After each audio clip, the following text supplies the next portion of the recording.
Hi, welcome to HowtoDandD. My name is Fred Wheeler and today I want to talk about Dungeons and Dragons. And as it happens, I'm going to talk about Dungeons and Dragons 5e, and this is a mini combat tutorial. There will be a beholder, a monster involved called the Beholder today, and I'm talking about the party retreat or party withdrawal. Now, when I talk about party retreat or party withdrawal from some sort of combat, it usually means that things have gone pear-shaped. So how do you go about a party retreat or withdrawal when you know that you are outmatched and the creature or beast that you are facing is more than your party can handle? Because unfortunately, when that situation arises, as a general rule, usually what you'll find is it's too late to run. Particularly with a creature which is more powerful than you, and also a creature that can fly, or in particular can move faster than you. So I'm going to go through a couple of things that you need to sort of understand when it comes to falling back, fleeing, retreating, or withdrawal before we actually open it up. And I will be using dice miniatures and a map today. So don't just flee or run unless you have cover and you can move faster than the monster. Or what's going to basically happen is it's going to chase you down and butcher you from behind. Now, when I was teaching martial arts many years ago, yes, I did teach martial arts, I would have the discussion with people and they'd say, look, what happens if I get attacked and I know I'm outmatched? Well, and they would say, do I run? And I say, no, absolutely do not run, because they will chase you down and they will punch you in the head or take you down to the ground from behind, and there's nothing you can do when you turn your back. So don't do that. So running is not always the best option, even though it seems like the only option when you are outclassed. Not all encounters or combat encounters in particular, or dungeon masters provide some sort of escape route. Now, I know you're saying, well, Fred, hang on, why is a dungeon master not providing an escape route? They should always have an escape route. Well, some situations just present themselves in such a way that there is no escape route. So if a dungeon master has done this, this is usually a trap. You might be playing in a sandbox adventure, which means that things are likely to, you could walk into a location you're not supposed to step into till much later on, or the situation involves a monster so powerful that the dungeon master really can't provide you with an escape route. It's really going to come down to your imagination and just a whole lot of dumb luck. The environment might be so difficult to navigate and deal with that the combination of that creature or monster and the environment and your situation and power level just makes it really, really difficult. You really need to have cover to hide behind if you're going to withdraw or retreat from any kind of combat or battle. You need to be, really, if you're all going to try and retreat and be successful, you all need to be faster than the monster you're dealing with. And sometimes just fleeing or running or using the dash action is not the best thing to do. Sometimes it's actually smarter to dodge. This will improve your chances, because if you can't outrun the creature, it's probably, particularly if it's got a ranged attack, it's still going to try to shoot at you, some sort of magic or some sort of weapon, and therefore it can still hit you and do damage while you try to run away. This is why falling back and retreating in real combat is always considered a really bad idea unless you have a disciplined force. So use the dodge action, because now you get anything that attacks you during that turn. Not your turn, just your turn, but the entire round is now at disadvantage. And it also means that there's a good, it's not going to be very helpful against some saving throws, but against attack rolls, really, really helpful. And it's going to last for the entire round. Our adventuring party, which is made up of Paladin, a wizard, a cleric, and a rogue, have just explored a general location. They've come across a small town. We'll call it Hamlet. How's that? Nice and easy. And they've been told that there is a terrible beast that lives, some sort of terrible beast or creature that lives in a ruins or a cave location, and that, nobody has ever returned. And this group of adventurers have said, look, we'll go and sort the problem out. And they've asked, what sort of creature or beast is it? And they'll say, well, nobody's ever returned, so we don't actually know what it is. And we don't recommend that you do it. So you've already sort of laid the ground that things could get really, really messy. So our group of explorers have made their way into this ruined location, gone underground. It's in a cave location. There's been many stairs, many other things have explored, and they've come to the final lair. They don't know it's the final lair, but they're going to find it very shortly. They are moving ahead. We're using our rogue to do our sort of head of the group, as you often do when you're playing Dungeons and Dragons, and they're all making perception checks to make sure everything is all right. There's a set of stairs leading up and a bridge to cross, and there's some sort of throne here, and they're obviously looking for this creature that they've been told about. There is a fast moving river through this cave location, as you can see. Some of these locations indicate difficult terrain, and there might be a few rocks here as well that could cause a few problems. The roof section is, well, the ceiling itself is about 80 feet high. So it's about 80 foot off from the highest point. So that gives you sort of a basic layout of that, that area. Now, our rogue has made their perception checks and found no sort of creature. They can't see anything that sort of indicates danger. They've come from this location just behind where our wizard is. And what is taking place is they decide, okay, it looks like it's all right to move across the bridge. So our adventurers, they move along. They're trying to keep their distance so that the rogue can do their job, which is essentially make sure they don't get sort of stuck and scout out ahead. So they've got themselves into a position about here. This is where the dungeon master triggers their trap. And it's a horrible trap. It's those sorts of traps that you can't see because a perception check wouldn't have been able to reveal it. What happens is just about here in the ceiling, a section of stone slides away, and what descends from the ceiling is a large bulbous looking floating creature with a big toothy maw, one huge central eye. It's all purple, it's sort of squidgy, and it's got a whole lot of tentacle-like things coming off it, and it's got eyeballs on the ends of each of these tentacles. Now, as this thing lowers itself down, it's lowered itself down just about here. Now, most players are going to they'll know what this is. They'll say, okay, these characters only level 1. We've just walked into a location with something that is probably well beyond our capacity. So, talking to something like a beholder, usually not going to work. Surrendering, probably still going to get you killed. So, you've got to make some choices about what I'm going to do with my environment. There really isn't enough areas in this location when you're dealing with a flying creature to give you cover. You know, there's a pillar of stone here, but it can just move or fly around that to get a target or bead on you. So we've got a pillar here, there's a pillar over here. There's not an awful lot in that location. There's only one access point, which is where they came through, back over this way. And then they have this flowing river. Now here's the thing. You have to look at your situation and decide what is my best option. Stand and fight seems like a silly idea. So we're going to make the decision, well, what we're going to do is we're going to move. We're going to get out of here. We're going to take this opportunity to just flee. Here's the problem. It only works if you get, one, you've got surprise, is always nice if you have surprise, which you won't in a situation like this, or you get high on your initiative, which you won't necessarily get because, you know, if your creature is one that's flying and floating, it's probably got a high initiative anyway because of its dexterity modifier. So here is your problem. I'm going to mark each of these characters and they are going to move, okay, in turn and see how far they can get through the lair before things unfold on them. So our rogue has a speed of 25 feet, so they can move and then use their action to dash and move a bit further if they want to.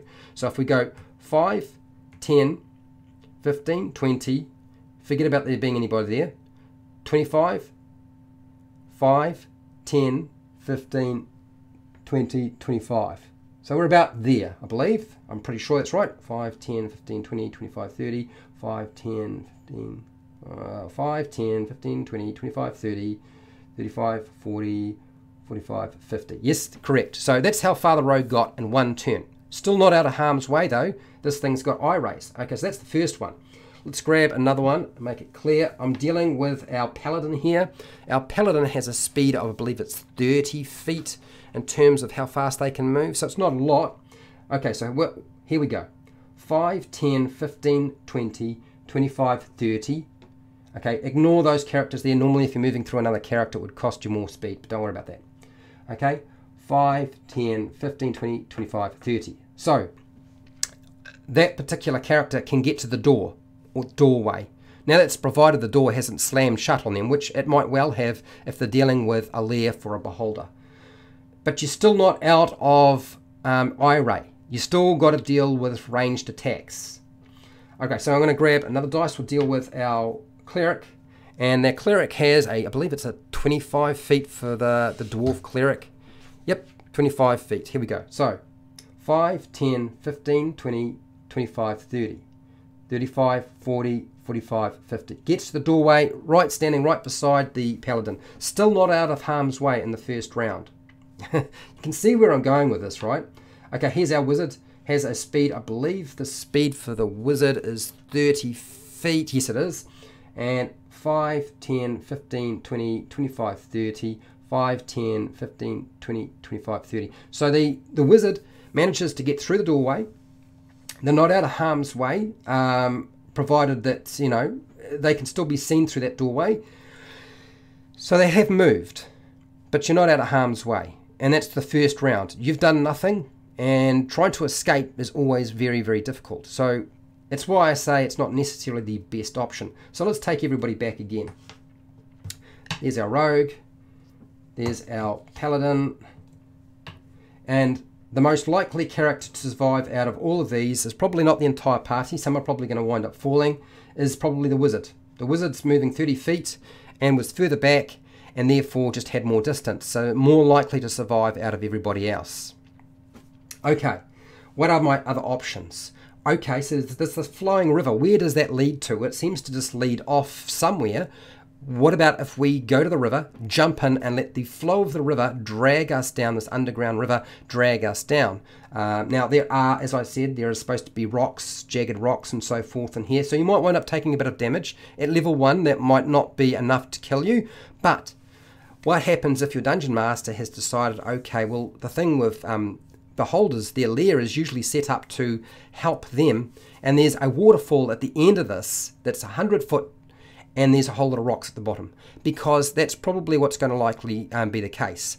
You wouldn't use a lair for a beholder which allows for an easy escape route, because what would the beholder do? If there is a waterfall at the end, they're probably going to pile up a whole lot of rocks at the bottom, so instead of falling onto a nice cushioned water, you wind up falling on a whole lot of spiky rocks instead. So jumping in the river, not an option. Okay, so I've gone through it. I've crushed all of your hopes. We can't surrender. We can't talk to this thing because it won't be reasoned with. We can't really run from it and help everybody get out of here. We're going to fight. Now here's the thing. I know this sounds really bad, but some of the best encounters I've ever had have been ones that we have just stood there and decided, okay, there's nothing we can do, and the best option for us is just to make the best stand we can. When you think about some of the most outrageous battles and the ones that stand out the most, it's always the ones where, you know, Colonel Custer, his last stand, the Alamo, there are many more.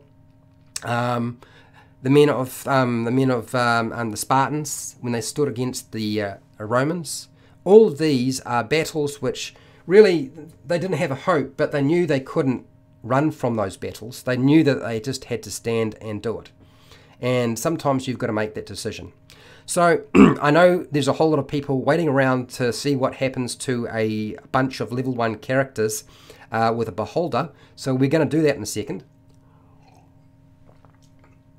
For those of you who are really creative, you might be able to come up with a solution.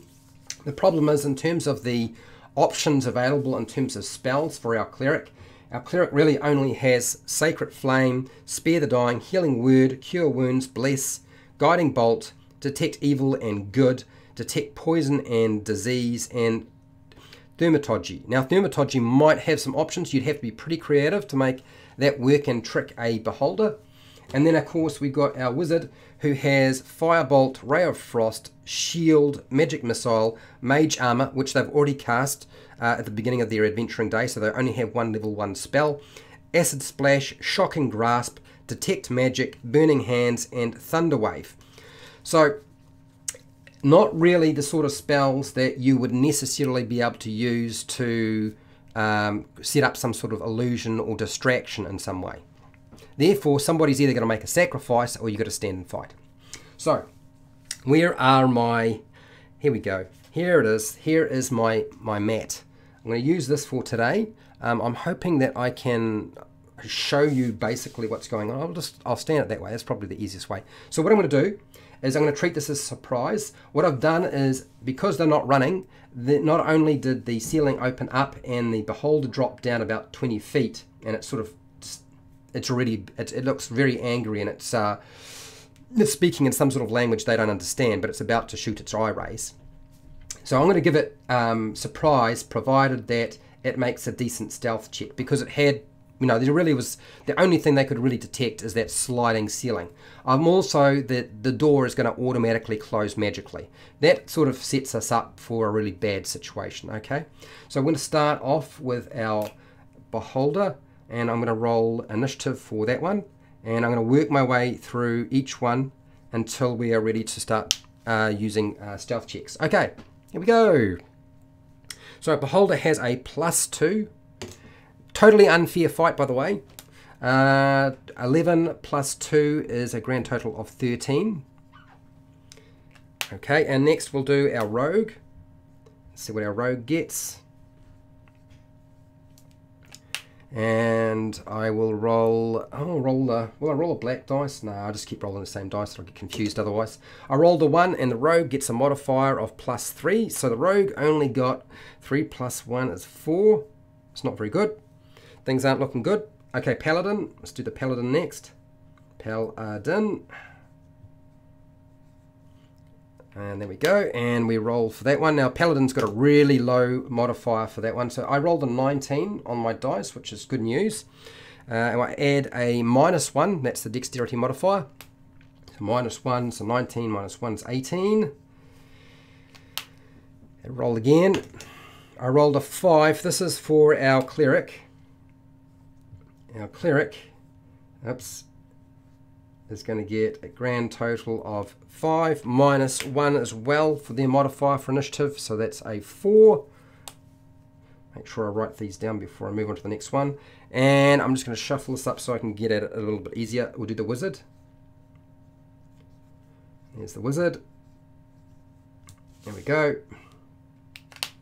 Roll my dice. I rolled a 1. Oh my gosh! So I add 3 to that. 1 plus 1. It's like it's deliberately setting up for a really bad situation here. Okay, so here we have our initiative. I haven't put it into order yet, which I will do shortly. What I want to do is I want to go through and look at the passive checks, and I'm going to make a stealth check for our beholder to see how well it would have been able to sort of hide itself. Now, it's probably going to be pretty good because it was behind total cover until the ceiling slid away. So I'm going to roll the dice. I'm going to add that modifier, which I believe in this case is just a +2. Okay, so this is good. So 2 plus 4 equals 6. So just dumb luck. That means I'm going to compare that 6 for the stealth check for our beholder, who just came out of the ceiling, with the passive perception for all of our characters. Now, the reason I'm using all of our characters and using passive perception is because I kind of figured a situation like this, they would probably all be expecting some sort of dangerous thing to occur. Now, what I'm looking for is their ability to have a score that is equal to or greater than the stealth check of our beholder. And fortunately, the rogue has a passive perception of, where is it, 15, so they detect the beholder, so not surprised. Our Paladin has a passive perception of 11, so detected the Beholder as well, which is good news.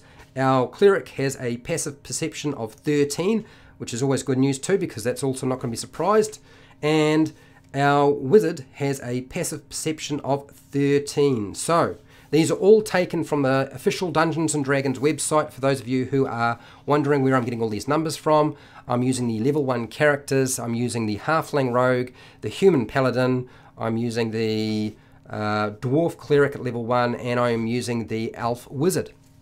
So that means there's no surprise. All I need to do is put all of this into order, and then I can run my combat. So what I'm going to do is I'm going to shuffle this over here just for a second, and I'm just going to rearrange everything. And isn't it nice to have more than one? I'm really enjoying that. Okay, so first off, top of the order is the Paladin, who got 18. So we'll go Paladin. There we go. And they got 18. Now I can put a number there, but I'm not going to worry about that. It's not actually that important. It's just the order. And next, the Beholder. The next highest score is 13. So Beholder.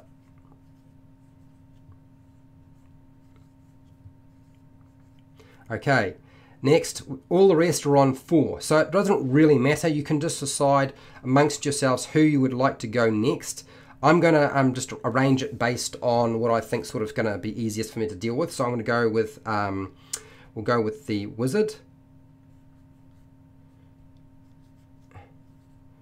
And we'll then go with the Cleric. That way I don't have to worry about getting things in the way. It'll make it easier for them to move around. And then I'll do the Rogue last. Now when it comes to characters who have the same initiative score, they can just decide amongst themselves who is going to go next. It's not one of those things where you're like, oh no, you have to go in the order that is determined by one that you don't have to break the stalemate by rolling a dice. Okay, in the past we would roll a dice to do that sort of thing, but it's actually not necessary. Okay, all right. So there's our initiative. I'll place that over there for now, and I will just rub all this off because I want to use this as I work my way through and take turns with all of the characters. So no surprise. And so we will just be working off straight off the initiative that is provided from the checks that I just made. Okay, all right, there we go. All right, so we're all ready. Okay, so instead of running and fleeing, we are going to do what I would call is a falling back retreat. We're not necessarily going to be making attacks, but we want to try to reduce the amount of damage that is done to us. So we're going to start off with our Paladin. Our Paladin can make the choice to just move twice or move and then take the dodge action. And that is what I'm going to do. So I'm going to go 5, 10, 15, 20, 25, 30. Now, I know you're thinking, oh, Fred, have you reduced the amount of speed and distance you've moved because you've had to move around these creatures? So that would have been 5, 10, 15, 20, 25, 30. So it's the same whether I moved around them or moved through those spaces.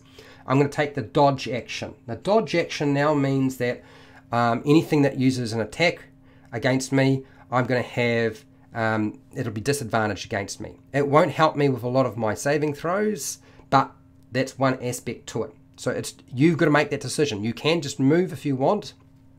So that's what I've decided for that character. Okay, so that is our Paladin. And I'll just, where's my little marker? I know I had like a little marker to indicate. Here we go, Paladin. Paladin's turn. All right, so we're going to do the Beholder. Now, the Beholder, unfortunately, it has like trillions of attacks. It's like 3 eye rays. So it's going to turn its eye rays, and we're going to go with the ones that are sort of closest. And I'm going to say it could be any one of these. So I'm going to pick on the softest, squishiest one. So we're going to go with the Wizard first. It's a random dice roll. So that's just a 10-sided dice to determine what eye ray is actually going to target our Wizard. So I roll that. I roll the 2. So what is it? On the monster manual, I believe it's page 13. And we get a Paralyzing Ray. So the Paralyzing Ray reads as follows. The targeted creature must succeed on a DC 16 Constitution saving throw or be paralyzed for 1 minute. The target can repeat the saving throw at the end of each of its turns and end the effect on itself on a success.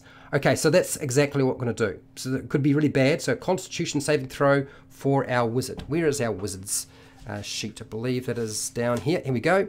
Saving throw, Constitution is only going to be a +1. It doesn't have any proficiency. So grab that. Okay, +1. So I got a 13, add 1, that's 14, and I needed to get a, I think it was like a 16. So that's now paralyzed. So we'll mark our poor wizard as paralyzed. I don't know if that's going to be the easiest. Yeah, we'll just mark it with that. That'll do. Paralyzed wizard. Okay, next Ray. Now, when you're using your eye rays for your beholder, you don't have to randomly choose who you're going to target. You can specify who you're going to target. The random factor is which eye ray is going to do what on them. So I'm going to go and target our the individual who is here. I'm going to target the rogue, and we're going to see which one we get. What are we going to get with our rogue? Our rogue got a 2, so that's another paralyzing ray. Now, I believe if you roll the same one in the same turn, you're supposed to be able to use a different ray. So it does actually specify here that the beholder shoots 3 rays of the following magical eye rays at random. Choose 1 to 3 targets it can see within 120 feet. Well, they're definitely within 120 feet. So what I'm going to do is I am... re-roll duplicates. So we're going to re-roll a duplicate since we don't want to have another paralyzing ray. It's supposed to make it interesting, right? Okay, so that is a 10. 10 is, oh dear. Okay, 10 is a death ray. The targeted creature must succeed on a DC 16 dexterity saving throw or take 55 necrotic damage. The target dies if the ray reduces it to 0 hit points. So that's 10d10, which is totally ridiculous. The only way this creature is got any chance of surviving is no, there's no way, because I'm pretty sure that the rogue only has, how many hit points does the rogue have? Has 9 hit points. So even if I rolled a 1 on every single dice, it's still going to die. Okay, so that's one dead rogue. Okay, so our rogue has perished. All right. Last ray. Let's target the paladin who is trying to escape, since they seem to be moving away from location. So that's what we'll target next. We'll roll for our ray. I got a 3. What is the 3 for the beholder? Let's have a good look here. Number 3. Here we go. This is it. The fear ray. The targeted creature must succeed on a DC 16 wisdom saving throw to be frightened for 1 minute. The target can repeat the saving throw at the end of each of its turns and end the effect on itself on a success. Okay, well that's nice. Okay, so let's see if our paladin is going to be affected by this. Where is it? I'm just having a look for my character sheet here. Do we have anything that would help us in this case? I don't believe at this present time they have anything that would be hugely useful, unfortunately. They're not immune to fear at this present time, so therefore they have to make the save. So we'll grab our 20-sided dice and see if the poor paladin is affected by this fear ray. Now, with something like fear, it gets complicated, but you know we'll get there. So it's a wisdom saving throw. Roll a 20-sided dice. I rolled a 20. Okay, so our modifier for that wisdom is a +1 on the paladin, so we get a 21. So we succeed. That means that our paladin is not going to be affected by their fear ray. Okay, well that's good news. So that means the paladin will stay in the fight for a little bit longer. Excellent. Wonderful. I'm so pleased. Okay, so that's excellent. Okay, so now our beholder can move. They've floated down as part of the initial trigger, and they can float. They're still about 60 feet off the ground, so getting into melee with them is impossible, but they can float back towards the doorway, which is exactly what it's going to do. So that's 5, 10, 15, and I'm going to move this just a little bit further over, 15, and then there. Okay, so have we still got a bit of space so you can see what's going on? We're on the beholder. I think we're finished with the beholder. Okay, so beholder has moved into position. Could also have gone diagonally if I wanted to, but I don't think it's going to be necessary at this present time. Okay, so now we're moving down to our wizard. Our wizard is paralyzed, and they need to make a saving throw at, I believe it's at the end of their turn. Now, when you're paralyzed, you can't do anything. So it does state another Constitution saving throw at the end of its turn. So that's exactly what we're going to do. So we'll make a saving throw. Okay, roll our 20-sided dice. We've got a 3. Oh, I don't think that's going to be anywhere, and there's no way I'm going to be adding any, like 13 to that. So our wizard is still paralyzed. The wizard ends their turn, and because we're in a lair and we're dealing with the beholder, they have what are called legendary actions. I haven't used any legendary actions yet. So I'm going to use my first legendary action, and I'm going to roll for another ray. And who will I target for this? Well, I haven't targeted the cleric at this present time, so I think what we'll do is we'll target the cleric just for fun. Just for fun. Okay, so rolling our dice. Okay, so I rolled a 2.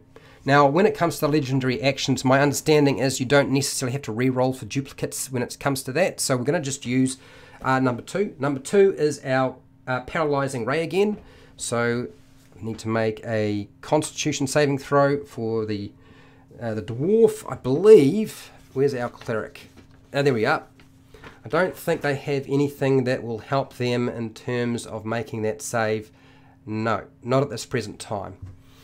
Okay, so make our dice roll. I rolled a 17, okay, and our Constitution is +2, so no, +3 for saving throws, and advantage on saving throws against being poisoned. Well, they're not being poisoned, so 3 plus 17, it's 20, so not paralyzed. That means that the ray was not successful. Awesome news, that's great. All right, so it's now down to our cleric. Cleric moves here.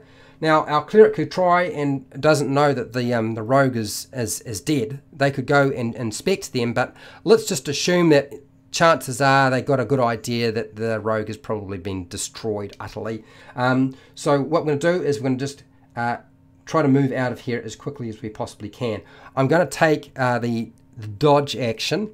Now, here's the problem, of course, is if I take the dodge action, this thing seems to be using things that use saving throws. So I know a lot of dungeon masters get quite upset when players metagame and start doing things like, oh, but you know, if you do that, you know, you don't really know that it's dealing with a saving throw. But you know, considering a situation like this, I would allow it. It does seem a bit cruel to do it any other way. I mean, it's cruel enough as what I'm doing right now.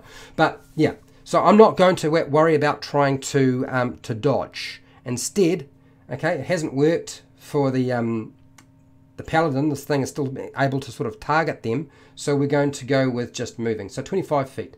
So 5, 10, 15, 20, 25, 30, 35, 40, 45, 50. Gets us to the door. We don't have much cover. There's no way to get out. But the cleric doesn't know that. They might have to try and do something. Oh, next turn. They have just moved twice. That's all they've done. Okay, I can now, at the end of their turn, I can use another ray from our beholder, and we're going to target our Paladin, because that's haven't hit the Paladin this turn. So let's do that again. So I've used two of them so far in the first round. So I rolled a 9. What's the 9 for that one? 9 is the Disintegration Ray. Oh gosh. If the target is a creature, it must succeed on a DC 16 Dexterity saving throw or take 45. Oh my gosh, 45 points of force damage, or 10d8. If this damage reduces the creature to 0 points, its body becomes a pile of fine grey dust. If the creature is large or small, magical items on it, that's not really make any difference. Let us just see what happens. Okay, so dexterity saving throw. Now, I know a lot of people will ask me, you know, what's with the dodge action? Does that affect something like a dexterity check? If I was you, I would be reasonable about this and say, even though it's not an attack roll and you're dealing with dexterity, it does seem reasonable to allow them to have advantage on making that check. I'm going to do that because I'm going to try to be a nice DM, because so far I haven't. Where is that 20-sided dice? There it is. I need that 20-sided dice. We'll just shuffle this over here so you can actually see what's going on. And I'm going to roll 2 dice, since I'm going to allow our Paladin to roll 2 dice to make this save. And what do we got? We got a 19. Oh, that's good news. Good news. All right, so that's 19. Well, that's certainly going to be enough, so it's not going to be disintegrated. There's no damage on a success, so it's either looks like must have succeeded on a dexterity saving throw. Well, it succeeded, and he doesn't take any damage as far as I can tell. So there's no sort of half damage involved. So it's either hit and destroy you or not. So it didn't destroy, which is always nice. Okay, all right, so we've done the cleric, they've moved, we've done the reaction for the legendary creature. It's now the rogue's turn. The rogue is dead, but at the end of the rogue's turn, the creature can take yet another action. So it will do that, and I'm going to use that to target our...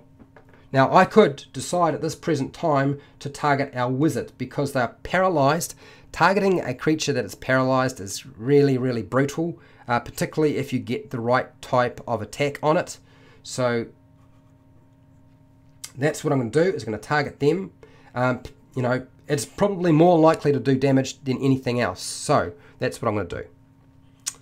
And roll our dice. I rolled an 8. What's the 8? The 8 is Petrification Ray. Okay, so wizard. The targeted creature must make a DC 16 dexterity saving throw. Well, it's going to fail that dexterity saving throw. On a failed save, the creature begins to turn to stone and is restrained. It must repeat the saving throw at the end of its next turn. Okay, on a success, the effect ends. On a failure, the creature is petrified until freed by greater restoration or other spells. Okay, so that means, now pretty sure that means it's going to fail. If you're paralyzed, you can't move, you wouldn't be able to make a dexterity saving throw. I'm pretty sure you fail those. On a failed save, the creature begins to turn to stone and is restrained. Next turn, so it's got one more turn and it turns to stone. Okay, so starting to turn to stone, and we'll put a marker there. It's petrified. I've used up all of my legendary actions. We've got to the bottom of the initiative order, which is always nice, and we'll go back to the top. This is the second round. It is now the Paladin's turn. Now, dodging's not working, running's not going to work, so now we have a choice of run for the river or make an attack. And I'm going to go with let's make an attack, because I'm crazy like that. All we have is a javelin, and it's going to be at disadvantage because this thing is about 60 feet up, since it dropped from the ceiling about 20 feet. So I have disadvantage on my attack with my javelin, so we'll roll those. Lowest result, okay, I rolled a 12 and a 17, so I take the 12, I add the 12 to the modifier, which is 5, so 12 plus 5 comes to 17. 17 is going to be equal to or greater than the armor class of our beholder, which has got an 18. So unfortunately it goes wide, so no success there. We can still move though, and it might be prudent at this point to start splitting up a little bit and at least exploring the location. So what I'm going to do is I'm going to actually go towards the door, because we're going to try and break the door down, right? If it's locked, 1, 2, 3, 4, 5, 6. So 6 squares equals 30 feet, and it can move 30 feet. So it's now standing at the door trying to escape. Trying desperately. Okay, so we'll get back to them in a second. They've made their attack. It's now back to our beholder, who has now refreshed all of their legendary actions, but they get to take 3 turns, or 3 rays, or eye rays. We're going to move them, fly them over here, so it's got a nice sort of position. I can get at either one of these things now. So I'm going to start off with our cleric, because our cleric has just been sitting there waiting for something bad to happen. So we'll start with our cleric. I roll my dice. I rolled an 8. What is the 8? The 8 is the petrification. Petrification again. Oh, all right. So we'll make our saving throw. Now we didn't take the dodge action. It wouldn't have helped anyway. So that's a 17, which is good. Petrification is a dexterity saving throw. Dexterity. Oh, okay. So that's a -1, I believe. Yes, it is.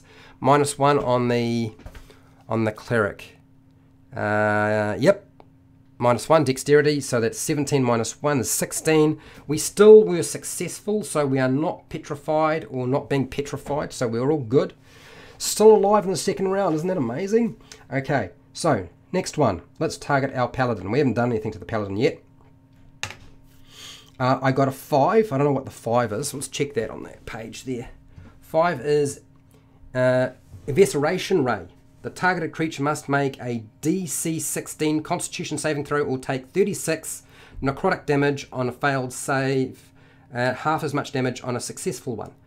Well, I think the only way that this thing is going to survive is if I roll the 8d8 rather than do the average damage, which is 36. So let's make a saving throw and just see how much damage we're going to have to deal with first. Constitution saving throw for our Paladin is +2 to whatever we do and roll on the dice. So grab that. Okay, so the good news is I got a 15. I'm going to be adding to my Constitution. I'm going to be adding 2, so that's 17. So I needed to get a 16, I believe, which I did. I got higher than 16. I got a 17. So I'm going to take half that damage. So let's grab some dice. Where are all of these dice that I need? Okay, so there we go. And I believe, how many was it? Was it 8 or was it 10? 10. No, it's 8d8. If I do half the damage, it's still probably going to just about roast this character anyway. So we'll roll the dice. Okay, so that's a 7, another 7, a 4, and a 5. So grand total, that's 14, 18, and another one that's 18, 23. Okay, so we've got 23 so far. And, oh god, I rolled really good on that one. 23, so let's make that 24. 28, another 8, 28, 34, 34, and 34, 42, I believe that is. 42 damage. So half of 42 is 21. So 21 points of damage. Well, that's going to put down the Paladin because it only got 12 hit points. But it didn't actually destroy the Paladin utterly. They are just down and not killed. Well, that's nice. Good. All right, that worked out well. Okay, so we've done that one. Let's do one more Ray while we're here. And we're going to go after the wizard because we've done the cleric, we've done the paladin, but we haven't done the wizard. And the wizard is probably going to turn to stone, but we're still going to eye it. I got a 1. So what is 1? Is the charm ray. I don't know if you can really charm a creature that is being petrified, but we'll have a go. The targeted creature must succeed on a DC 16 wisdom saving throw or be charmed by the beholder for 1 hour or until the beholder harms the creature. Okay, so let's see if it's going to be charmed. I don't believe you would fail a wisdom saving throw if you are being petrified, so we should be able to still make a save for that. I rolled a 13. I'm not sure that necessarily a wizard's going to have a particularly high. Let's have a look here. 13. What have we got in our chat? Okay, here we go. There's a 3. 3 for wisdom. 13. So we've got a 6. So we're not charmed. Oh, that's awesome. We are being petrified slowly, but we're not we're not charmed. Good news. Awesome. Great news. Okay, so we'll move over to here. It is currently the wizard's got like a whole lot of things we've got to save for. We've got paralyzed, we've got petrified. So let's see if the paralyzed effect comes off. So we've got to roll for that. My gosh, talk about, this is why you don't want to do beholders, right? They get really complicated. So paralyzed, roll our dice for our wizard. I rolled a 19. Okay, that means we get rid of the paralyzing effect because I saved at the end of the turn. Paralyzing effect is going to be gone, so that's awesome news. So I'm going to get at least, oh, what is it, 19 plus, oh, it's like it's a 3, so that's good. So that's like 22, so that's good. So we saved, no more being paralyzed, but we need to make a check for the petrification. Okay, effect ends. So we need to repeat the saving throw at the end of its next turn. So we have done so. And I believe it's the creature, not the right. So we have saved. I'm pretty sure that is a 17, and we are, where is it? Dexterity. So our wizard's got a decent dexterity of +3. So 17, that's a 20. Okay, we failed the first time. He begins to turn to stone and is restrained. It must succeed and repeat the saving throw at the end of its next turn. On a success, the effect ends. Okay, so it's no longer being petrified. So the wizard is now not able to do anything, but they're not paralyzed and not petrified. Still alive. That was amazing. Oh, I'm very impressed. Okay, so we're going to use that legendary action, and our beholder is going to turn its eye on our wizard, who has just lost all of its effects. Why not? Might as well. Roll our 20-sided dice. I rolled a 1. 1 is... It's the charmed one. So let's charm Ray. So we'll use that. Make our save for our being charmed. We've got a 14. I believe the DC and the save for that one is a wisdom. And our wizard has a reasonable wisdom. It's +3. So that is 17. So we saved. So we're not charmed. So hasn't been charmed. The wizard will be able to do something later on at the end of when its next turn comes around, which is good. Okay, so now it's the cleric's turn.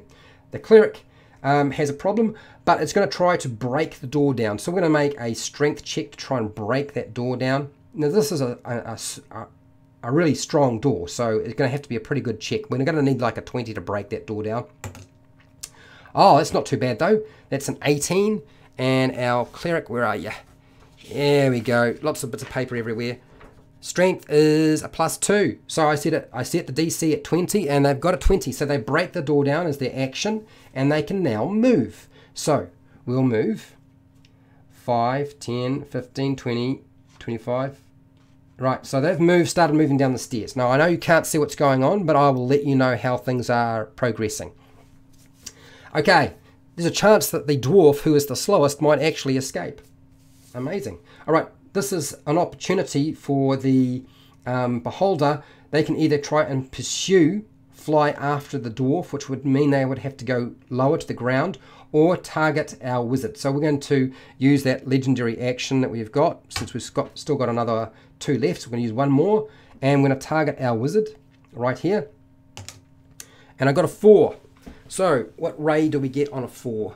We get the slow ray. Okay. So the targeted creature must succeed on a DC 16 dexterity saving throw. On a failed save, the target's speed is halved for 1 minute. Oh dear. In addition, the creature can't take reactions, and it can't take either an action or a bonus action on its turn. Oh, so it's either one or the other, but not both. The creature can repeat the saving throw at the end of each of its turns, ending the effect on itself on a success. Whew, she's getting complicated. Okay, so slow dexterity for our wizard. Okay, I rolled really, really well. I got a 17 dexterity modifier for that wizard, as I believe it's like a +3. Where is it? +3. Yep, it is. There we are. It's a +3, so saved. So we are not slowed. Excellent news.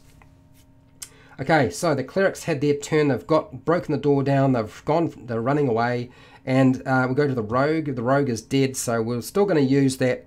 Oh, sorry, almost forgot. Yeah, no, that's right. That's fine. We'll still use the last eye ray that we've got. Now, our eye ray can not quite see through the doorway where the dwarf is, but we can still see the wizard. So we're going to target the wizard again with another eye ray. I've got a 2. What's number 2? Number 2 is the Paralyzed Ray. Okay, so we're going to be doing this all over again. Oh, that's always fun. Constitution saving throws all around. So we'll roll that. I got an 18. Constitution for the wizard should be quite good. It's a, yep, there it is. It's a +1, so that's 19. So we save, so we are not paralyzed. Thank God for that. I'm so happy. Thank you very much. Okay, so we've used all of our legendary actions. We've got to the rogue, and we're back to the top where it's the paladin's turn. Paladin is dying, so we're going to make some death dying saves, because that's what we need to do. So we're going to roll a 20-sided dice. We don't want to roll a 1, because that would be like an automatic failure. Now, I could have had the wizard try to help the Paladin if I wanted to. Certainly could have done that. But it would have taken longer for the cleric to get out, even if it does escape. Okay, so I rolled a 15, so that's 1 success. We'll mark that down as 1 success on my little notepad for the Paladin, who is now currently dying, but not dead. Paladin, 1 success. Good news, good news. Very happy about that. Okay. Paladins had their turn. It is now the Beholder. The Beholder is going to shoot the eye rays. Now, I can target 3 different creatures. The Rogue is dead. The Wizard's still there. We're going to do the Wizard because it's the most obvious target right now. So we'll fire at the Wizard. I got a 5. So what's 5? 5 is the Evisceration Ray. Okay, so I'm going to roll some dice. DC 16, Constitution saving throw. Or you're going to take, there's half damage involved as well. Okay, so I need to really roll very, very low on those 8-sided dice. This is the one that took down the Paladin, isn't it? I'm pretty sure it is. Okay, so rolling our dice. So there's 8 of these to be rolled. So that is a 3, that's a 2, that's a 6, and that's a 1. So that's 12 in total. Yep. 2, 3, 1, 6. Yes, 12. And roll them again. And we've got, that would be 12, so that's 12, 13, 20, 30. So 30 damage. Okay. Well, that's an interesting problem. It's a very interesting problem. Did I make a saving throw? I'm still trying to remember now. There's been so much going on. I'm so confused. I'm trying to figure out and remember if I actually made a saving throw for our Wizard who had to make a saving throw. I'm pretty sure I did make a saving throw for the Wizard with regard to evisceration, or did I? No, I don't think I did I? I needed to make a Constitution saving throw. Did I make a Constitution saving throw? Come on, people, remind me.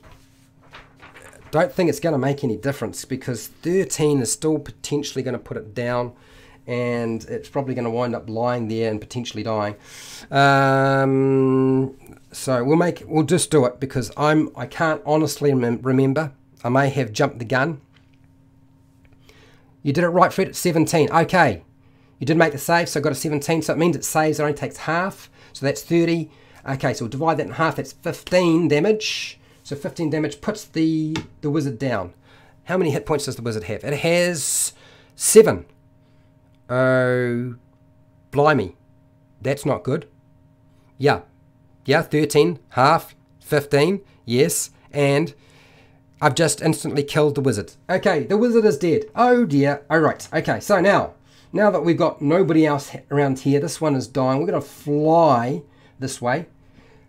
It's 5, 10, 15, 20. We're heading through the doorway, and I'm pushing the Paladin out of the way because, you know, he's in the way.